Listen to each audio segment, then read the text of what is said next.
अब आता है एंडोक्राइन ग्लैंड के बारे में। तो जो चौथा पॉइंट आता है हमारा, थाइमस ग्लैंड आती है। ठीक है, थाइमस ग्लैंड प्रेजेंट होती है चिल्ड्रन में बड़ी होती है और एडल्ट में छोटी होती है। क्यों छोटी होती है? क्योंकि ये जो थाइमस ग्लैंड होती है तो प्रोटीन का सिक्रेशन करती है। ठीक है ना, प्रोटीन बनाती है जिससे हमारे जो बच्चे होते हैं तो अधिक एक्टिव होते हैं। ठीक है ना। अब क्या होता है कि इसका निर्माण होता है एंडोडर्म में होता है। ठीक है, अभी कलर कौन से होते हैं? तो येलो और ब्राउन कलर का होता है। हार्मोन्स कौन से हार्मोन्स का सिक्रेशन करते हैं? थाइमोसिन हार्मोन्स का सिक्रेशन करते हैं। ठीक है, ये बच्चों में ये सब इम्पॉर्टेंट है, बच्चों में ये अधिक एक्टिव रहती है। ठीक है ना, ये ग्रंथि अधिक एक्टिव रहती है। अब आता है हमारे पीनियल ग्लैंड। ठीक है ना, पीनियल ग्लैंड कहाँ पे प्रेजेंट होती है? तो पीनियल ग्लैंड हमारे ब्रेन के थैलेमस पार्ट में, थैलेमस के में प्रेजेंट होती है। ठीक है, अब इसका शेप क्या होता है? तो चावल के समान होता है, राइस के शेप के आकार का होता है। साइज क्या होता है? तो 5 से 6 होता है। हार्मोन्स मेलेटोनिन हार्मोन्स का सिक्रेशन करता है। ठीक है, इसका उपनाम क्या होते हैं?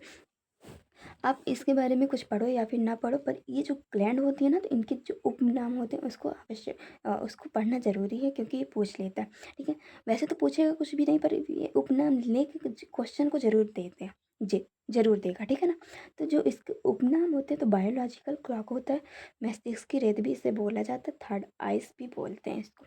ठीक है, अब क्या बोलते हैं कि 10 ईयर्स के बाद ये गायब हो जाती है, फिर इसके स्थान पर कैल्शियम के कण जमा होने लगते हैं। ठीक है, अब आता है हमारा पिट्यूटरी ग्लैंड आता है। पिट्यूटरी ग्लैंड होता है, पिट्यूटरी ग्लैंड को हम लोग तो जानते हैं ना कि इसको मास्टर ग्लैंड भी बोला जाता है। अब हम तो ये जानते हैं कि इसको मास्टर ग्लैंड बोला जाता है, पर ये मास्टर ग्लैंड किसे बोला जाता है? ये तो मास्टर्स ऑफ हार्मोन्स का सिक्रेशन करता है, पर इसका सिक्रेशन कौन करता है? तो इसका सिक्रेशन करता है हाइपोथैलेमस करता है। ठीक है, जिसे हम क्या कहते हैं?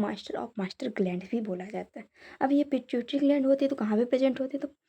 तो ब्रेन के स्पाइनल कॉर्ड स्फिनॉइड जो बोन्स होती है तो वहाँ पे गड्ढा होता है। ठीक है, वहाँ पे सेली टार्सिका में ये लटकी हुई होती है। ठीक है, ये किसके शेप के आकार की होती है? तो मटर के दाने के समान होती है। इसका वेट होता है 0 से 6 ग्राम होता है। ठीक है, इसे मास्टर ग्लैंड बोला जाता है। मास्टर ग्लैंड किसे बोला जाता है? तो हाइपोथैलेमस को बोला जाता है।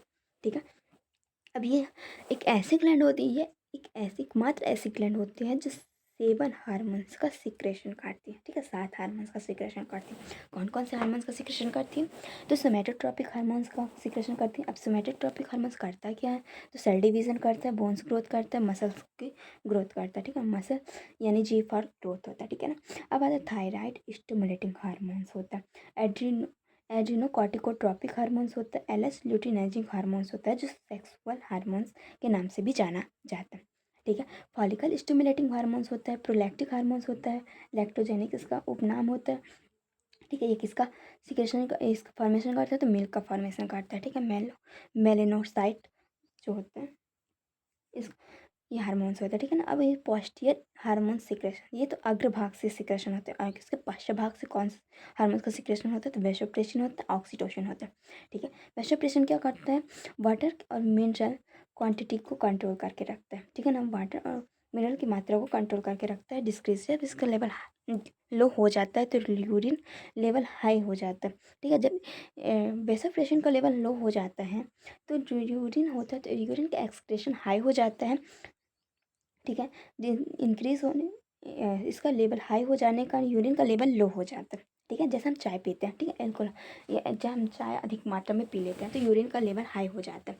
ठीक है, और अगर हम लोग चाय को हम कम मात्रा में इंटर करेंगे तो हमारा यूरिन जो होता है, यूरिन एक्सक्रेशन लो हो जाता है। ठीक है, इसको हम क्या बोलते हैं?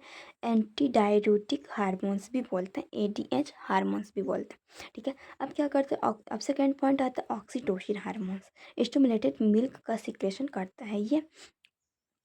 यह प्रेरित करता है मिल्क के सिक्रेशन के लिए। ठीक है ना, डिलीवरी के बाद यूट्रस को नॉर्मल पोजीशन में लाने का वर्क भी करता है। अब most most most important point है यहाँ पे,